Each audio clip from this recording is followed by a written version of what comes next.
پیارے دوستو، حضرت یونس علیہ السلام اللہ تعالیٰ کے ایک برگزیدہ پیغمبر گزرے ہیں جن کو اللہ تعالیٰ نے قوم بنی اسرائیل کی طرف مبعوث فرمایا تھا۔ اور پیارے دوستو، یاد رہے کہ قوم بنی اسرائیل وہ واحد قوم ہے جس کی طرف اللہ تعالیٰ نے سب سے زیادہ انبیاء کرام کو مبعوث فرمایا، اور اللہ تعالیٰ نے حضرت یونس علیہ السلام کو نبوت عطا فرمائی اور آپ علیہ السلام کو عراق کے مشہور شہر نینوا کے لوگوں کی طرف دین حق کی دعوت دینے کا حکم فرمایا۔ اللہ تعالیٰ نے جب حضرت یونس علیہ السلام کو نبوت عطا فرمائی تو اس وقت آپ کی عمر مبارک 28 سال تھی۔ چنانچہ اللہ تعالیٰ کے حکم کے مطابق حضرت یونس علیہ السلام اہل نینوا کو ایک عرصے تک دعوت حق دیتے رہے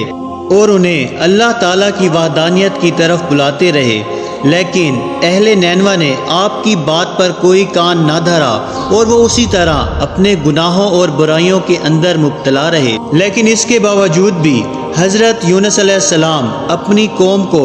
اللہ تعالیٰ کی وحدانیت کی طرف بلاتے رہے اور گناہوں سے منع کرتے رہے۔ حضرت یونس علیہ السلام نے کئی سالوں تک اپنی قوم کو دعوت حق کی تبلیغ کی، لیکن وہ قوم اپنے گناہوں سے باز نہ آئی اور اسی طرح اللہ تعالیٰ کی نافرمانیوں اور گناہوں کے اندر مبتلا رہے۔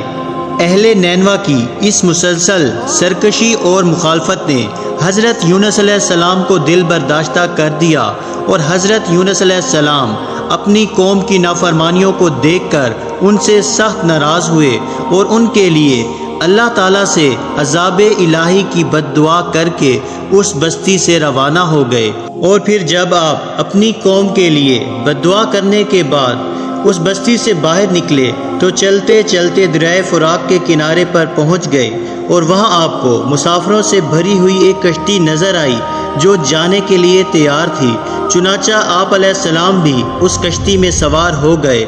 کشتی ابھی کچھ دور ہی گئی تھی کہ اللہ تعالیٰ کی طرف سے خوفناک طوفانی ہوائیں چلنے لگی، اور ان خوفناک طوفانی ہواؤں کے اندر وہ کشتی ڈگمگانے لگی۔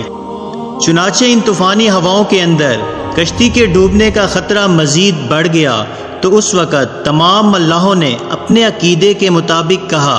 کہ معلوم ہوتا ہے کہ اپنے آقا کا بھاگا ہوا کوئی غلام اس کشتی میں سوار ہو گیا ہے۔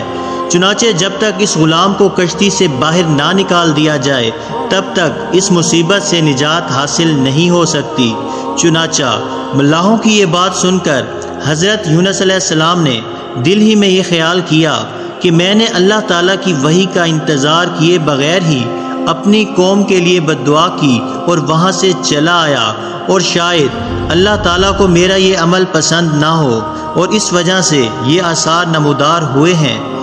چنانچہ یہ منظر دیکھ کر حضرت یونس علیہ السلام نے ان ملاحوں سے کہا کہ میں ہی وہ بھاگا ہوا غلام ہوں جو اپنے آقا سے بھاگ کر یہاں اس کشتی پر سوار ہوا ہے۔ مجھے کشتی سے نیچے پھینک دو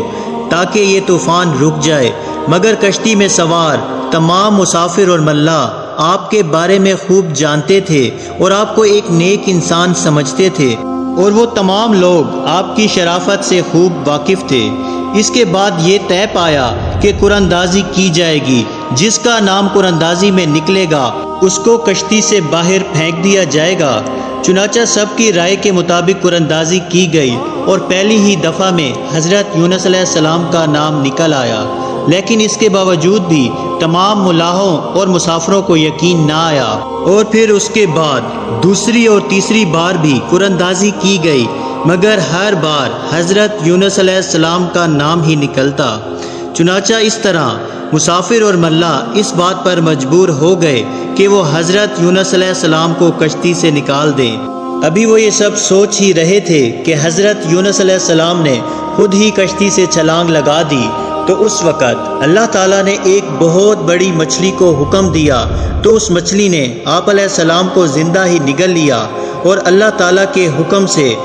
اس مچھلی نے آپ علیہ السلام کو صحیح سلامت اپنے پیٹ میں محفوظ رکھا۔ جب حضرت یونس علیہ السلام اپنی قوم سے ناراض ہو کر اس بستی سے چلے گئے تھے تو آپ علیہ السلام نے ان لوگوں کو عذاب الہی کی پیش گوئی بھی کی تھی،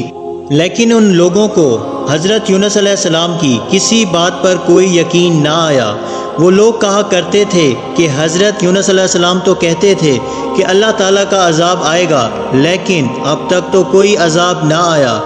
نہ جانے وہ عذاب کب آئے گا۔ مگر کچھ ہی دنوں کے بعد اللہ تعالیٰ کے عذاب کے اثرات نمودار ہونے شروع ہو گئے۔